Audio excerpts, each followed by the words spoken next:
नमस्कार दोस्तों, आज की इस वीडियो में GATE engineering services and other PSUs के बारे में एक एक चीज डिटेल में हम लोग डिस्कस करेंगे। तो मैं रोहित कुमार त्रिपाठी और मेरे साथ किरण सर है, सीनियर मेडिजी फैकल्टी। हम लोग एक एक चीज डिटेल में डिस्कस करेंगे, तो प्लीज इस वीडियो को एंड तक जरूर देखिएगा, क्योंकि अगर आप गेट या फिर इंजीनियरिंग सर्विसेज या फिर पीएसयूज की तैयारी कर रहे हैं और अगर आपको आईआईटीज में एडमिशन चाहिए, आईआईएससीज में एडमिशन चाहिए, या हायर स्टडीज के लिए जाना है, या फिर रिसर्च सेक्टर में जाना है, या फिर आप अपने ब्राइट फ्यूचर के बारे में सोच रहे हैं, तो आपको इस वीडियो को एंड तक जरूर देखना चाहिए।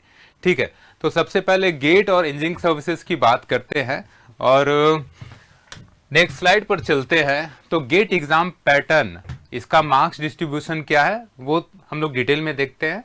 किरण सर, आप थोड़ा बताएं इसके बारे में। Okay, thank you sir.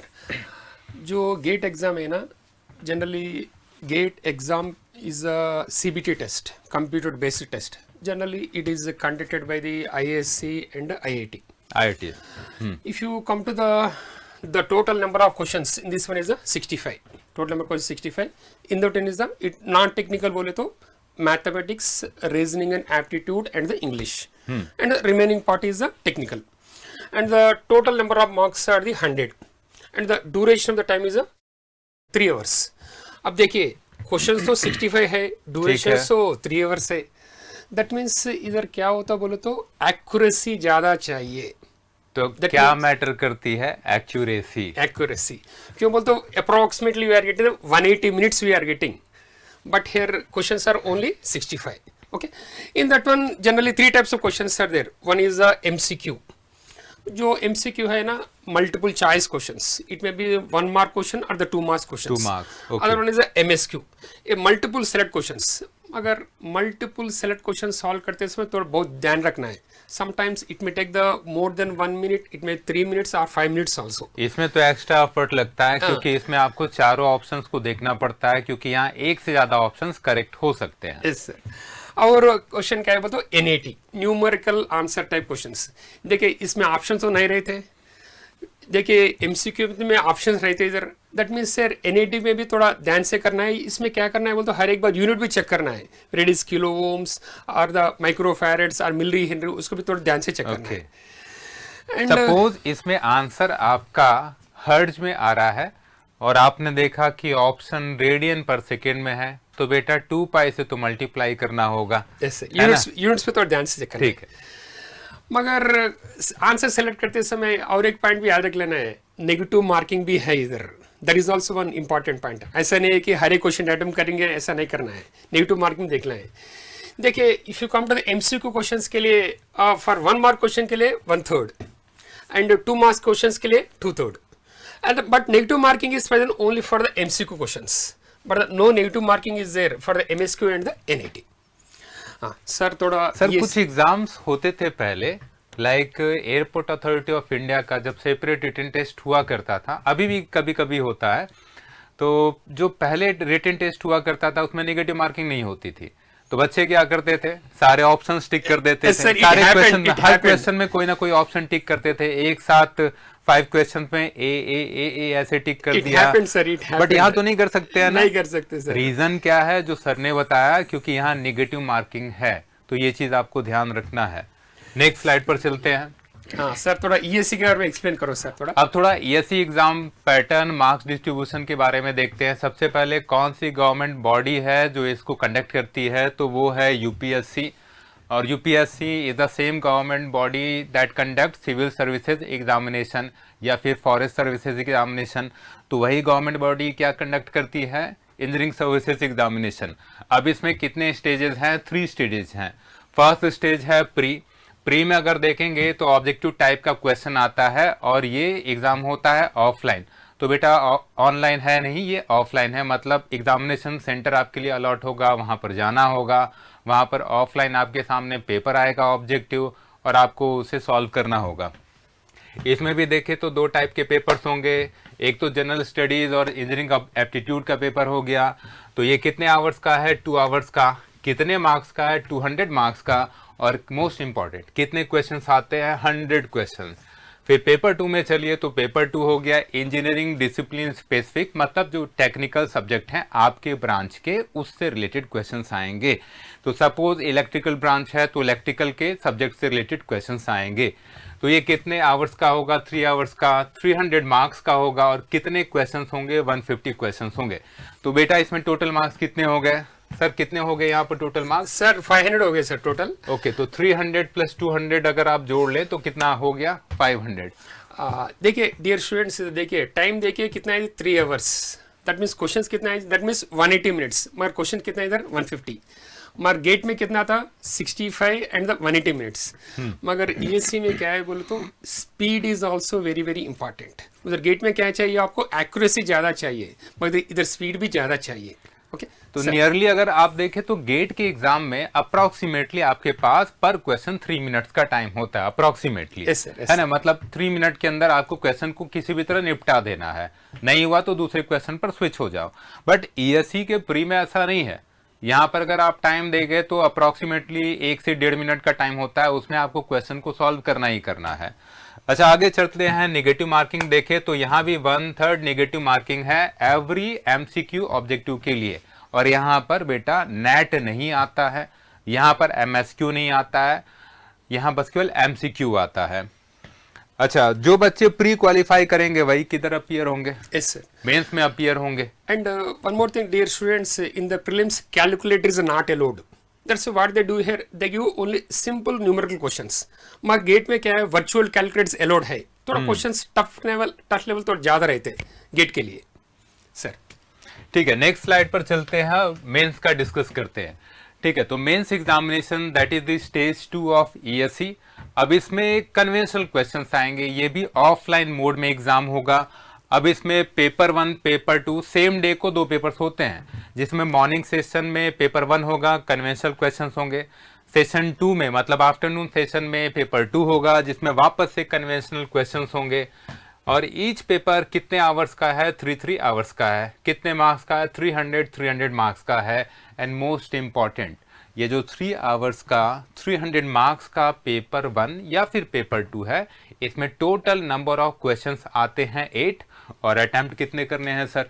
Only 5 questions करना है, बस 5 क्वेश्चन अटेम्प्ट करने हैं। बट बेटा ऐसा नहीं है, आपको ऐसा लग रहा है कि out of 8 5 question he attempt करने, ये तो जैकपॉट हो गया। बट ऐसा बिल्कुल नहीं है। वो 5 क्वेश्चंस टेक्निकली 5 क्वेश्चंस हैं, बट उसमें 2 क्वेश्चंस होते हैं compulsory, mandatory. Yes sir, mandatory. Question number 1 एंड question number 5, this 2 questions are compulsory. और जो रिमेनिंग 3 क्वेश्चंस हैं वो कंपलसरी तो नहीं है, बट जो रिमेनिंग 2 क्वेश्चन आप हटा ले, मतलब जो रिमेनिंग 6 क्वेश्चंस हैं उसमें से 3 क्वेश्चंस आपको सॉल्व करने होंगे। और ईच क्वेश्चन में 3 to 4 पार्ट्स होते हैं, कंपलसरी में तो और भी ज्यादा पार्ट्स होते हैं। तो रफली ये जो 5 क्वेश्चंस हैं that will be equivalent to 18 to 20 questions, जो आपको कितने घंटे में करने हैं? 3 आवर्स में करने हैं।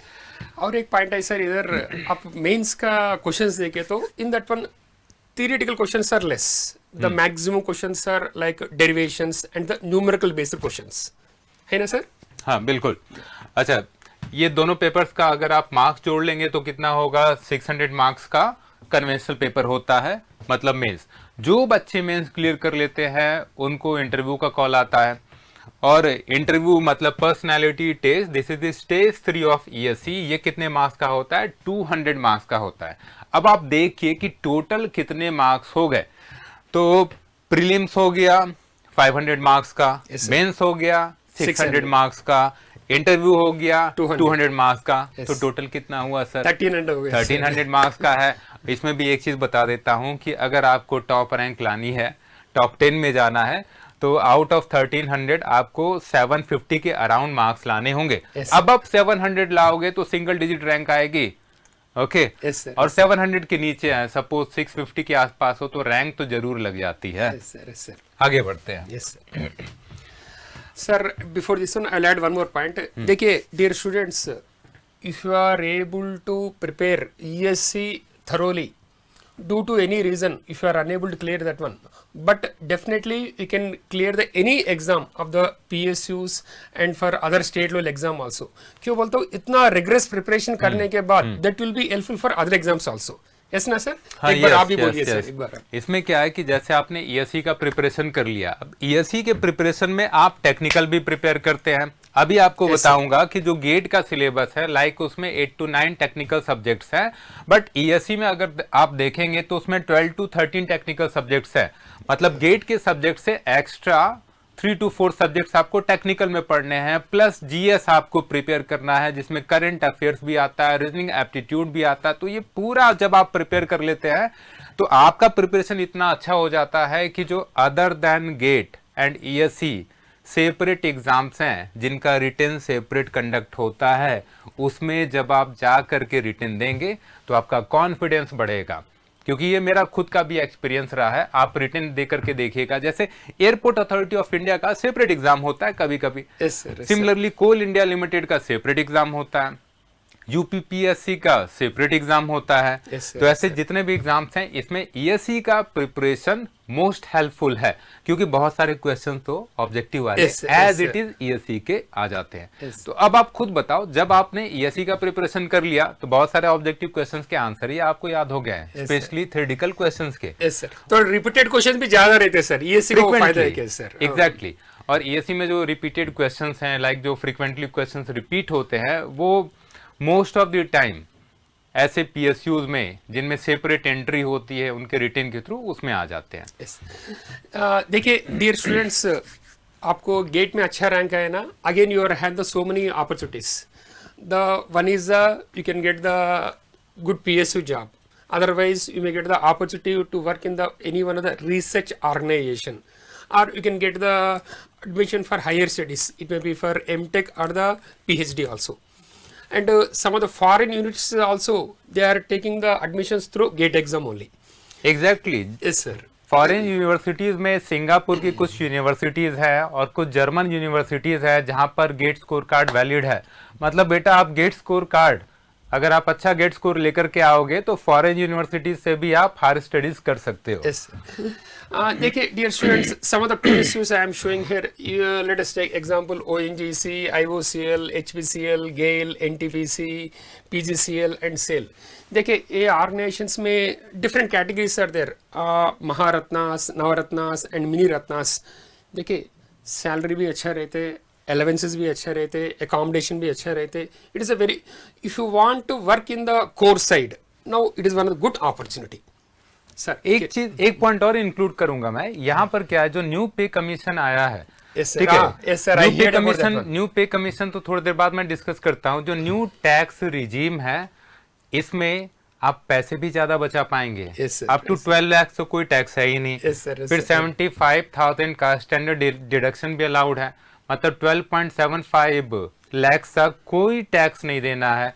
और सपोज आपकी अर्निंग थोड़ी ज्यादा है, क्योंकि पीएसयूज में तो सैलरी भी अच्छी खासी होती है, तो 24 लाख तक अगर आपकी अर्निंग है तो प्रीवियस टैक्स रिजीम के कंपैरिजन में न्यू टैक्स रिजीम में 1 लाख टैक्स कम लगेगा।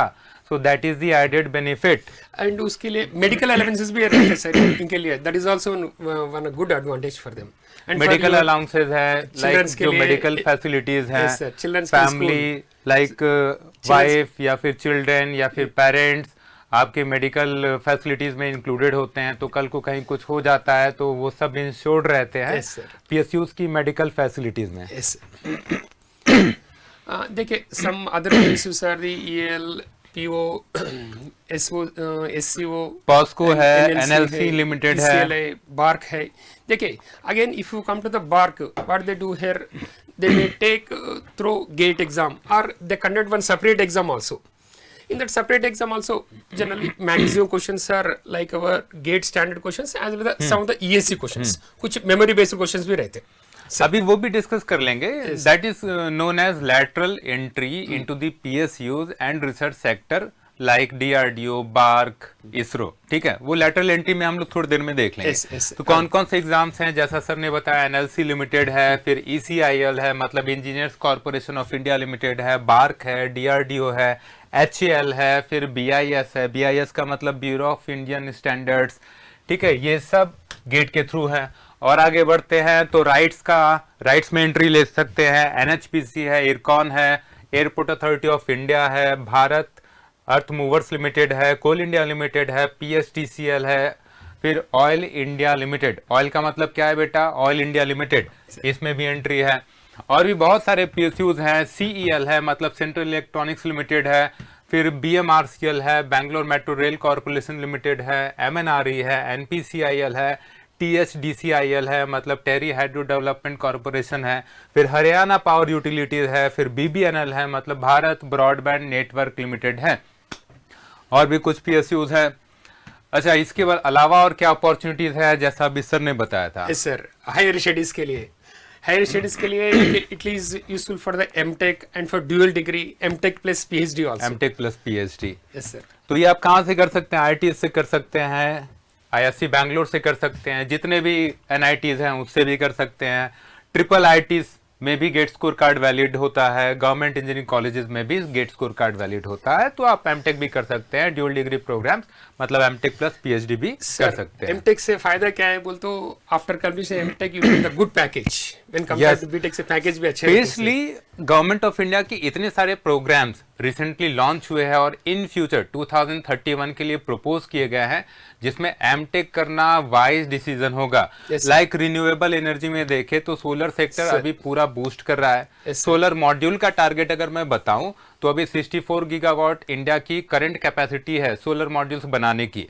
2031 तक टारगेट कितना है? पावर सेक्टर में बहुत रिवोल्यूशन आते हैं सर आने वाले समय में। तो सोलर में अगर आप देखें तो 8 टाइम्स का टारगेट है। Same with e waste management also, और इलेक्ट्रिक व्हीकल्स। तो रिन्यूएबल एनर्जी में, डाटा सेंटर्स में बहुत सारे अपॉर्चुनिटीज आने वाले हैं और multiple times government of India का टारगेट है। और अगर ये सारी अपॉर्चुनिटीज आपको अवेल करनी है तो आपको पहले से प्रिपेयर होना पड़ेगा और MTech और हायर स्टडीज करने पड़ेंगे। इसके अलावा जूनियर रिसर्च फेलोशिप है जो CSIR कंडक्ट करता है, तो वहां से जाकर के आप JRF भी कर सकते हैं। इसके बाद देखते हैं और अपॉर्चुनिटीज क्या है। ओके, फॉर स्टडिंग अब्रॉड, जो थोड़ी देर पहले किरण सर बात कर रहे थे, लाइक सिंगापुर यूनिवर्सिटीज से भी आप हायर स्टडीज कर सकते हैं। फॉर एग्जांपल NUS है, NTU है, ये सब यूनिवर्सिटीज के नाम है सिंगापुर के। सिमिलरली कुछ जर्मन यूनिवर्सिटीज हैं लाइक RWTH, वहां से भी आप हायर स्टडीज कर सकते हैं क्योंकि यहाँ पर गेट स्कोर कार्ड वैलिड है। अच्छा, अपॉर्चुनिटीज विदाउट गेट, तो इसका मतलब क्या हुआ? That means they conduct one separate test. Separate test. अब देखते हैं। lateral entry in PSUs through written test and oblique और interview, मतलब कुछ PSUs में बस केवल रिटर्न ही होता है, इंटरव्यू होता ही नहीं है। yes, sir. और कुछ में रिटर्न इंटरव्यू दोनों होता है। तो देखते हैं कि ऐसे कौन कौन से PSUs हैं। लाइक बार्क में गेट के थ्रू भी एंट्री होती है, विदाउट गेट भी एंट्री होती है।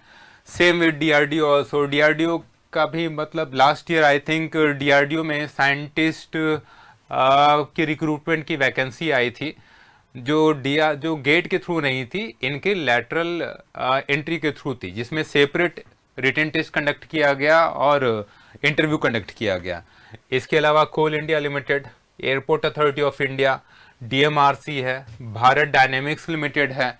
भारत डायनेमिक्स लिमिटेड का रिसेंटली अभी रिक्रूटमेंट भी आया था, जिसमें बहुत सारे वैकेंसीज इलेक्ट्रिकल और इलेक्ट्रॉनिक्स के स्टूडेंट्स के लिए आए थे। नेक्स्ट स्लाइड अभी सर आपको बताने वाले हैं। देखिए, some other organizations are the BHL. देखिए, BHL is a very good opportunity, especially for the electrical students. And BHL and DFCCL and THDC and patent officer. Now there is also one challenge job, this patent officer, and RRV, UNL and Assam Polytechnic lecturer. देखिए, ये students आप देखिए, so many good number of opportunities are there, provided if you get the good rank in the gate. Not only for higher studies, you can get the good job also. अच्छा, अभी आप सोच रहे होंगे कि Rohit sir कहाँ गायब हो गए, तो मैं यहाँ पर एक चीज बताना चाह रहा था।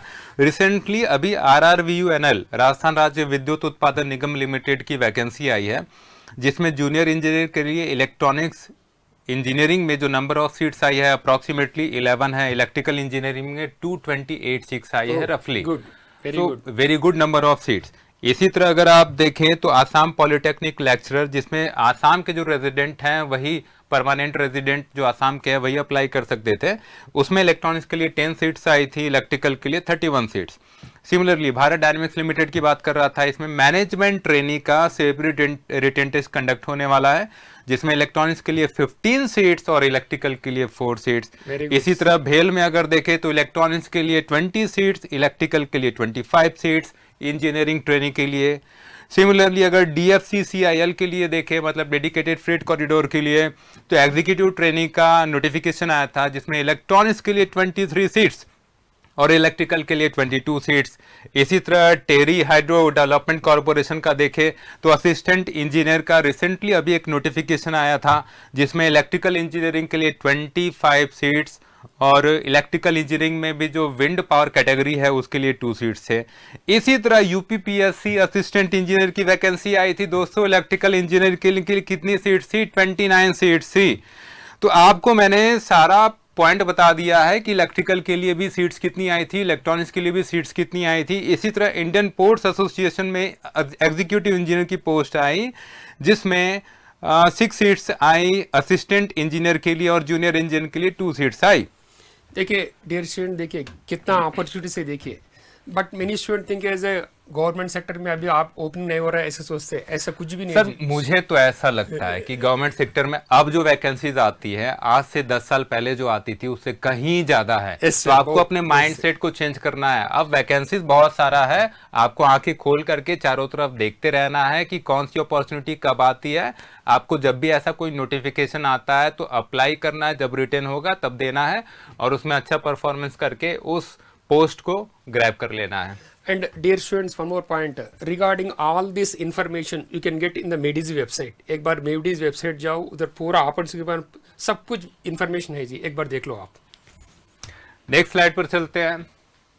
सो लैटरल एंट्री इन PSUs, ठीक है। और कौन से ऐसे PSUs हैं जो गेट के अलावा आप दे सकते हैं?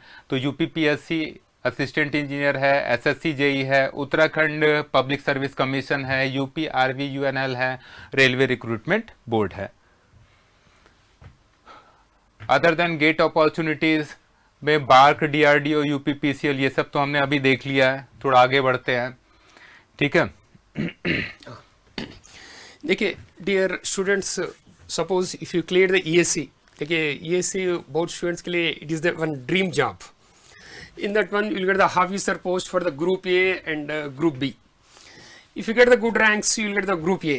In that one, some of the posts relate to the electrical are the Indian Railway Services of Electrical Engineering, Indian Railway Store Services, Central Electrical and Mechanical Engineering Services, Indian Defense Services of Engineering, and Assistant Naval Store Officer Grade 1, and Central Power Engineering Group A post है। फिर defence aeronautical quality assurance service है। इसके अलावा Indian skill development service है जो आजकल बहुत ज़्यादा फेमस हो रही है क्योंकि स्किल्ड इंजीनियर की बहुत ज़्यादा डिमांड है। फिर सेंट्रल पावर इंजीनियरिंग में ग्रुप B ऑफिसर्स की पोस्ट है। और यहाँ पर एक पॉइंट और इंक्लूड करना चाहूँगा, ये सेंट्रल गवर्नमेंट के ऑफिसर वाले पोस्ट हैं। और अभी रिसेंटली जो 8th पे कमीशन आया है उसमें सेंट्रल गवर्नमेंट के सारे एम्प्लॉयज़ के लिए 2.5 टाइम्स टू 3 टाइम्स का फैक्टर लगेगा उनके पे स्केल में। तो सपोज सर अगर किसी की मंथली सैलरी 1 लाख है किसी पोस्ट पर, तो 2.5 टू 3 टाइम्स आप कर लो तो सर कितनी होती है ये?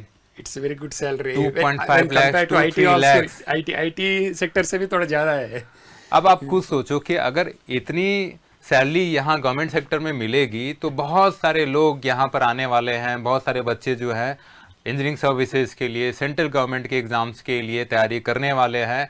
तो आप पहले से तैयारी करना स्टार्ट कर दो सो दैट कि कंपटीशन आपको पहले आगे आने वाले समय के कंपैरिजन में अभी थोड़ा कम मिलेगा, क्योंकि बाद में सबको पता चल जाएगा तो सारी भीड़ आ जाएगी, आपको कंपटीशन ज्यादा मिलेगा। फिर sir not only salary, they get so many accommodations, they get so many other facilities also. Yes, other facilities, specially medical facilities are very good. Sir previously एसओ रेलवेज में एसोट किया सर, एक दो पॉइंट एक्सप्लेन करो sir railways के बारे में, स्टूडेंट थोड़ा खुश होता है। तो रेलवेज में जो मेडिकल फैसिलिटीज हैं वो तो अनपैरेलल है, मेडिकल फैसिलिटीज मिलेंगी। उसके अलावा जो ट्रैवलिंग की फैसिलिटीज है, रेलवे के पासेज आपको मिलेंगे। रेलवे के पासेज मिलेंगे उसके लिए आपको अच्छी रैंक लानी पड़ेगी। और यहाँ जो रेलवे वाले सर्विसेज हैं like electrical, Indian railway electrical या फिर रेलवे स्टोर्स में आपको जाना पड़ेगा, तो अच्छी रैंक लाना पड़ेगा। ठीक है, तो तैयारी आपको अच्छे से करनी पड़ेगी। आगे बढ़ते हैं। अब यहाँ पर ग्रुप ए और ग्रुप बी जो ऑफिसर वाली सर्विसेज हैं इलेक्ट्रॉनिक्स के लिए कौन कौन से डिपार्टमेंट्स हैं वो हम लोग देखते हैं। इसका मतलब अगर आप ईएससी इलेक्ट्रॉनिक्स ब्रांच से दे रहे हैं और अगर आप अच्छी रैंक आते हैं तो आपको सेंट्रल गवर्नमेंट में कौन कौन सी डिपार्टमेंट्स मिलेंगी। तो सबसे पहले तो जो रेलवे सिग्नल का पोस्ट है वो आपको मिलेगा, या फिर रेलवे स्टोर्स। तो railway stores is common to all, मतलब अगर आप सिविल, इलेक्ट्रिकल, मैकेनिकल, इलेक्ट्रॉनिक्स इन चारों ब्रांचेज में अच्छी रैंक लाते हैं तो आप रेलवे स्टोर्स में जा सकते हैं, because railway stores is common to all branches. इसके अलावा इंडियन रेडियो रेगुलरिटी सर्विसेज है जो कि ग्रुप ए ऑफिसर की पोस्ट है। फिर आईटीएस बहुत ही फेमस पोस्ट है, क्योंकि जितने भी इलेक्ट्रॉनिक्स इंजीनियर्स हैं वो या तो आईटीएस को टॉप मोस्ट प्रायोरिटी देते हैं या फिर रेलवे सर्विसेज को टॉप मोस्ट प्रायोरिटी देते हैं। इसके अलावा इंडियन नेवल आर्मामेंट सर्विसेज है, फिर नेवल स्टोर्स है, फिर central power engineering services group A post है। इसके अलावा इंडियन स्किल डेवलपमेंट अभी थोड़ी देर पहले मैंने डिस्कस किया था। फिर junior telecom officer group B वाली जो पोस्ट है, ग्रुप बी ऑफिसर की पोस्ट है जो डिपार्टमेंट ऑफ टेलीकॉम में मिलती है, वो भी है। And central power engineering services जो ग्रुप बी ऑफिसर की पोस्ट है वो भी आप ऑप्ट कर सकते हैं। सर इधर एक स्टूडेंट को डाउट रहते हैं sir, specially computer science students को। क्या डाउट रहता है will they eligible to write this exam और not, computer science students? Yes they can write, but they can write through the 4 branches. अगर आप कंप्यूटर साइंस के स्टूडेंट हैं तो आप इलेक्ट्रॉनिक्स से या फिर इलेक्ट्रिकल से या फिर सिविल से या फिर मैकेनिकल से, इन 4 ब्रांचेज में से किसी ब्रांच को ऑप्ट करेंगे, तैयारी करेंगे और आप ईएससी का पेपर दे सकते हैं, क्योंकि सेपरेट पेपर नहीं होता है कंप्यूटर साइंस का। ठीक है, नेक्स्ट स्लाइड पर चलते हैं। देखिए, if you come to the syllabus for the electrical engineering of the GATE, network analysis, signal system, EMT, machines, power system, power electronics, control, measurements, and analog and digital, and maths and general aptitude. देखिए electrical में देखें तो if you come to the core subjects, electrical बोल तो first we mainly focus on which one है, electrical machines और power system, power electronics. ऐसे नहीं कि remaining subjects are not important, remaining subjects also very important, but these are the core subjects, electrical machines, power system and the power electronics. And some of the common subjects, electrical electronic common subject बोल तो देखिए network analysis and signals and only some part of the EM theory, only some part, as well as this general aptitude, mathematics, and this part is also only slightly common for the both electrical as well as electronics. Sir. अच्छा, इसी तरह एक चीज और मैं sir आपसे पूछना चाहूंगा, इंस्ट्रूमेंटेशन इंजीनियरिंग भी होता है। सपोज इंस्ट्रूमेंटेशन इंजीनियरिंग का बच्चा गेट का पेपर देता है, तो सेपरेट पेपर दे ही सकता है? दे सकता है सर। तो गेट का पेपर आप इंस्ट्रूमेंटेशन इंजीनियरिंग से भी दे सकते हैं। तो आपने जब इंस्ट्रूमेंटेशन इंजीनियरिंग से बीटेक किया है तो गेट का पेपर तो आप दे ही सकते हो, क्योंकि गेट इंस्ट्रूमेंटेशन का सेपरेट पेपर होता है और मोर और लेस जो इलेक्ट्रॉनिक्स या इलेक्ट्रिकल का सिलेबस है उससे मैच होता है। ठीक है, और अगर आप इंजीनियरिंग सर्विसेज दे रहे हो तो इंस्ट्रूमेंटेशन इंजीनियरिंग के बच्चे क्या करेंगे फिर? They can go for anyone, their choice, electrical जा सकते हैं, इलेक्ट्रॉनिक जा सकते हैं, वो आप उनका चॉइस है सर। तो ये आपका चॉइस होगा कि अगर आपने इंस्ट्रूमेंटेशन इंजीनियरिंग से बीटेक किया है और आपको इंजीनियरिंग सर्विसेज देना है तो आप या तो इलेक्ट्रिकल से देंगे या फिर इलेक्ट्रॉनिक्स इंजीनियरिंग से देंगे। ठीक है, अच्छा इसमें जो एडिशनल सब्जेक्ट हैं ईएससी में, एडिशनल सब्जेक्ट का मतलब जो गेट का सिलेबस आपने इलेक्ट्रिकल इंजीनियरिंग के लिए देखा, उसके अलावा और क्या पढ़ना होगा आपको इंजीनियरिंग सर्विसेज के लिए, तो ये इलेक्ट्रिकल के बच्चों के लिए तो एक्स्ट्रा क्या पढ़ना है सर? मटेरियल साइंस, फिर कंप्यूटर फंडामेंटल है, माइक्रो प्रोसेसर है, and communication system and general studies. General studies में we include only few subjects like some other subjects also present. Sir एक पॉइंट ऐड करो जनरल स्टडीज के बारे में। तो जनरल स्टडीज में टोटल 8 सब्जेक्ट्स हैं।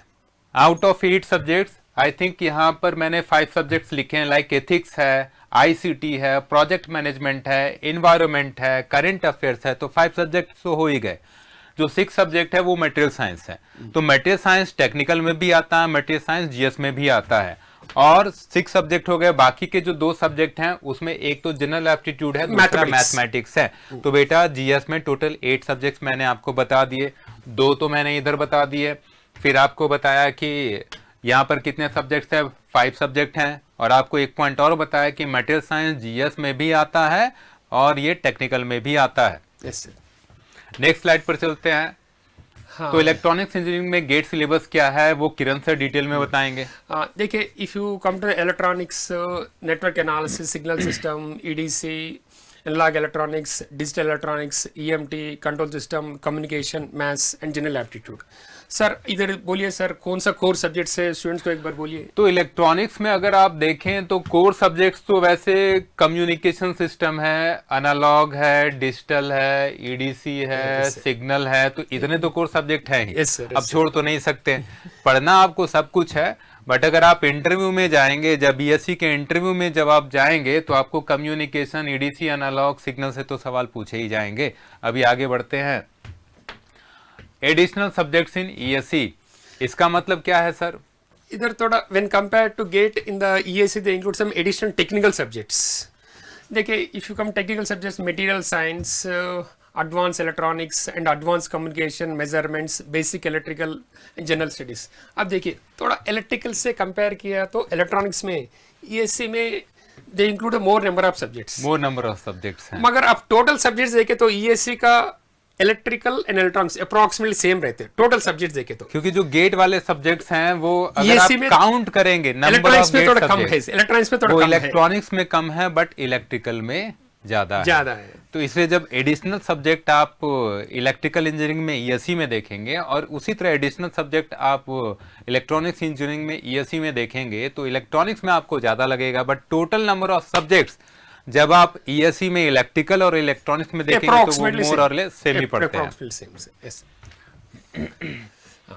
मोस्ट इंपॉर्टेंट क्वेश्चन है sir, how to manage both ESC and GATE preparation together, इसको कैसे मैनेज करें? सर अब देखिए, generally many student think as a syllabus तो कंप्लीटली डिफरेंट है गेट के लिए, ईएससी के लिए, ऐसा सोचते।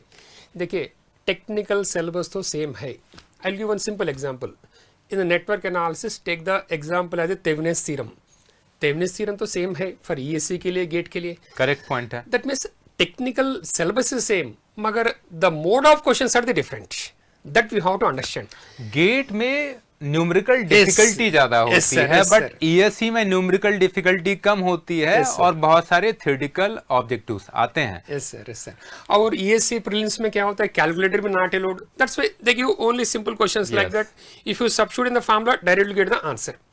एंड रीजन एसेस क्वेश्चंस भी रहते हैं ईएससी में, मगर गेट में नहीं रहते, मगर मोर memory based questions also present. अच्छा, इसमें एक पॉइंट और मैं इंक्लूड करूंगा कि जैसे आप अगर गेट का एग्जामिनेशन देखें तो वो फेब में होता है, फेब फर्स्ट वीक या सेकेंड वीक में होता है। yes, और ईएससी का प्री देखें तो 2025 में जो ईएससी का प्री है वो तो जून में हो रहा है। आईआरएमएस इंक्लूड करने के बाद थोड़ा चेंज किया yes, तो आईआरएमएस जो रेलवे की वैकेंसीज हैं वो पहले विड्रॉ कर ली गई थी 4-5 ईयर्स बैक, और वापस से जो रेलवे की वैकेंसी है वो इंक्लूड की गई है इंजीनियरिंग सर्विसेज में।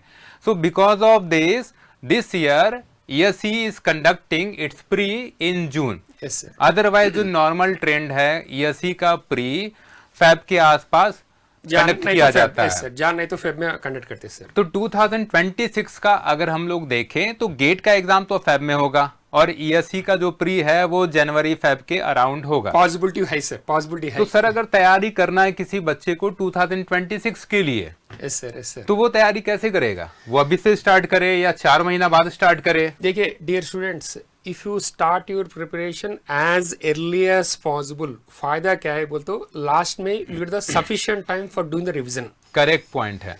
क्यों बोलते sir, revision takes a very major role in this competitive exams specially, और स्पेशली ESC है या गेट है, अगर आप 2-3 टाइम्स रिवीजन करके नहीं जाएंगे तो रैंक कैसे अच्छी लाओगे? और अगर अच्छी रैंक नहीं आएगी तो पीएसयू में कैसे जाओगे? क्यों? तो IITs सिलेबस में तो बहुत कैसे ज्यादा है जाओगे? सर, सिलेबस बहुत ज्यादा है। तो बेटा जो सर ने बोला वो आपको ध्यान रखना है। आपको अगर 2026 का गेट, ईएससी या अदर एग्जाम्स टारगेट करने हैं तो you should start as early as possible. आपको जितनी जल्दी हो सके उतनी स्टार्ट करनी है। यहाँ पर मेडिजी आपको हेल्प करने वाला है। अगर आप देखें तो ऑफलाइन बैचेज इलेक्ट्रिकल में, इलेक्ट्रॉनिक्स में लॉन्च किए जा रहे हैं। ये ऑफलाइन बैचेज अगर सेंटर्स आप देखें तो दिल्ली सेंटर है, भोपाल सेंटर है, जयपुर है, पुणे है, हैदराबाद है, कोलकाता है। मतलब ये जो सेंटर्स हैं वहां पर जाकर के आप ऑफलाइन क्लासेस कर सकते हैं। सर यहाँ पर ये बताइए, एक बच्चा है जिसके पास दो ऑप्शंस हैं, ऑफलाइन मोड भी है, ऑनलाइन मोड भी है, और वो दोनों में जा सकता है, तो किस में जाना प्रेफर करे? Sir personally I suggest, which is only my personal opinion, personally I suggest the offline only. क्यों बोल तो द मेन एडवांटेज इज थोड़ा एटमॉस्फेयर बनते जी, थोड़ा डिसिप्लिन अच्छे रहते, and by looking with our friends and neighbour से देख थोड़ा इंस्पिरेशन भी अच्छे आते। मगर ऑनलाइन बोल तो बहुत डिसिप्लिन होना चाहिए। I suggest as a online is a suitable only for working professionals and those the students who are in the first year, in the second colleges, for them okay it's suitable. For other students personally I recommend for offline. It's my own personal opinion sir. अच्छा, sir ने जो यहाँ point बताया कि discipline maintain होता है, तो ये कैसे मेंटेन होता है? क्योंकि आप under the guidance of expert faculties like Kiran sir रहेंगे, लाइक हनीफ सर रहेंगे, अदर रिनोन्ड फैकल्टीज रहेंगे मेडिजी के, क्लासरूम में वो प्रेजेंट रहेंगे, उनके सामने आप क्लासेस करेंगे, तो आप अपने डिसिप्लिन को मेंटेन करेंगे, आप सीरियसली क्वेश्चन को सॉल्व करेंगे। लाइक किरण सर ने कोई क्वेश्चन दिया, बोर्ड पर लिख दिया, तो अब क्या करोगे? आप उसको सॉल्व करना स्टार्ट करोगे, क्लास में बैठ करके बात तो नहीं करोगे। और सर भी बहुत स्ट्रिक्ट होते हैं क्लास में, वो देखते हैं कि एक बच्चा सॉल्व कर रहा है कि नहीं कर रहा है। और स्पेशली सर लाइक आपने कोई क्वेश्चन पूछा और किसी बच्चे ने पहले रिप्लाई कर दिया, तो अदर स्टूडेंट्स उस क्लास में क्या सोचते हैं? उन्हों भी ट्राई करते हैं सर, उन्हों भी नेक्स्ट को at least for next question they will try, they will get some inspiration. Okay, तो यहाँ पर होता है ऐसा है कि सपोज किरण सर ने कोई क्वेश्चन पुट किया बोर्ड पर और किसी बच्चे ने रिप्लाई कर दिया, तो अदर कैंडिडेट्स को लगता है, अदर बच्चों को लगता है कि वो इस कंपटीशन में पीछे हो रहे हैं, तो नेक्स्ट क्वेश्चन या नेक्स्ट क्लास में जो क्वेश्चन पुट किया जाएगा उसमें वो पहले रिप्लाई करने का ट्राई करेंगे। तो कंपटीशन में अगर आगे बढ़ना है तो कंपटीशन आपको क्लासरूम में दिखना चाहिए। सो that is why offline is very very important. तो हमने तो सारे पॉइंट डिस्कस कर लिए हैं, प्री का भी डिस्कस कर लिया, मेंस का भी डिस्कस कर लिया है और इंटरव्यू का भी डिस्कस किया। इंटरव्यू हमने अभी डिस्कस नहीं किया, वो अभी डिस्कस कर लेते हैं। देखो बेटा, 3 स्टेज ईएससी में होते हैं, प्री, फिर मेंस, और जो बच्चा मेंस क्लियर कर लेता है उसको सर इंटरव्यू कॉल आता है। अब इंटरव्यू में मेडिजी कैसे हेल्प करता है सर बताएंगे? देखिए, पहले the conduct one technical sessions and as a non technical sessions, as a वो फॉर्म भी कैसे फिल करना है, वो form detail application form, in short DAF. तो डैफ का फॉर्म उन्हीं बच्चों को आता है जो मेंस का एग्जाम क्लियर कर लेते हैं। अब जो डैफ का फॉर्म है उसमें डिटेल में बहुत सारी चीजें फिलअप करनी होती है। लास्ट 5 इयर्स में आपका बैकग्राउंड क्या रहा, आप कहाँ वर्किंग रहे हैं, आपका अचीवमेंट क्या रहा, बहुत सारी चीज रहती है। डिपार्टमेंट का प्रेफरेंस होता है, उसमें किस डिपार्टमेंट को टॉप पे फिलअप करे, किसे नीचे फिलअप करे, क्या मेंशन करे, क्या नहीं मेंशन करे। तो ऐसी जो चीजें हैं उसके लिए भी हेल्प आपको मेडिजी की तरफ से मिलता है। इसके लिए डैफ के लिए ऑनलाइन और लाइव क्लासेस होती हैं जिसमें आपको अगर आपके डैफ में कोई डाउट है तो आप एक्सपर्ट फैकल्टी से पूछ सकते हैं। प्लस इंटरव्यू गाइडेंस प्रोग्राम और मॉक इंटरव्यूज भी कंडक्ट करते हैं sir, offline mock interviews. Okay, plus mock interviews है, प्लस इंटरव्यू गाइडेंस प्रोग्राम है। What is interview guidance programme? तो इंटरव्यू गाइडेंस प्रोग्राम में लाइक अगर आप इलेक्ट्रिकल में देखें तो 12-13 टेक्निकल सब्जेक्ट्स हैं। तो 12-13 टेक्निकल सब्जेक्ट्स आपको ब्रीफली और ब्रीफ वे में इफेक्टिवली रिवाइज करा दिया जाएगा। तो हर एक सब्जेक्ट एक एक दिन में कंप्लीट होगा, जिसमें 4-5 घंटे का एक लेक्चर होगा, वो आपको ऑनलाइन मिल जाता है। तो इस तरह करके जो 12-13 टेक्निकल सब्जेक्ट्स हैं इंक्लूडिंग करंट अफेयर्स ऑल्सो, इसकी भी क्लास हो जाती है। ये जो कंप्लीट पैकेज है ये इंटरव्यू गाइडेंस प्रोग्राम है। जब आप मेंस का एग्जाम क्लियर कर लेते हैं तो आप इंटरव्यू गाइडेंस प्रोग्राम के लिए एनरोल कर सकते हैं, और मेडिजी के स्टूडेंट्स के लिए इसमें स्पेशल ऑफर भी रहता है, फ्री ऑफ कॉस्ट भी रहता है I think. Yes sir, yes sir. और सर ये गेट एग्जाम होता ना, गेट एग्जाम रिजल्ट्स आने के बाद we conduct one separate session for MTech admissions के बारे में, उसके बारे में पूरा इन्फॉर्मेशन देते हैं सर। एंड पीएसयू के लिए also we conduct one interviews होना बोलते, for that one we provide the help. तो जब आप गेट का एग्जाम क्लियर कर लेते हैं उसके बाद अगर आप पीएसयूज में फॉर्म फिलअप करते हैं तो गेट के थ्रू जिन पीएसयूज में एंट्री होती है वहां पर इंटरव्यू भी होता है। अब लाइक HAL का इंटरव्यू है, लाइक HPCL का इंटरव्यू है, तो उसके लिए जो मॉक इंटरव्यूज है उसमें भी मेडिजी के एक्सपर्ट फैकल्टीज हेल्प करते हैं। मतलब हम लोग भी हेल्प करते हैं कि इंटरव्यू में क्या क्या प्रोबेबल क्वेश्चंस पूछे जा सकते हैं। प्लस मॉक इंटरव्यूज ESE के लिए तो हमने बताया, ESE का मॉक इंटरव्यू अगर आप देखें तो एक्चुअल जो इंटरव्यू है यूपीएससी में इंजीनियरिंग सर्विसेज का वो ऑफलाइन होता है। और यहाँ पर सर दोनों मोड्स हैं। Yes, sir, आप yes, sir. मॉक इंटरव्यू मतलब डेमो इंटरव्यूज ऑफलाइन भी दे सकते हो, ऑनलाइन भी दे सकते हो। बट अगर आप अवेलेबल हो, आप अगर टाइम मैनेज कर सकते ऑफलाइन हो इज रिकमेंडेड सर, तो ऑफलाइन करना चाहिए, क्योंकि एक्चुअल फील आते सर तो ऑफलाइन होता है। तो बेटा देखो, हम लोगों ने डिटेल में सारा कुछ डिस्कस कर लिया है कि तैयारी कैसे करनी है गेट के लिए, इंजीनियरिंग सर्विसेज के लिए।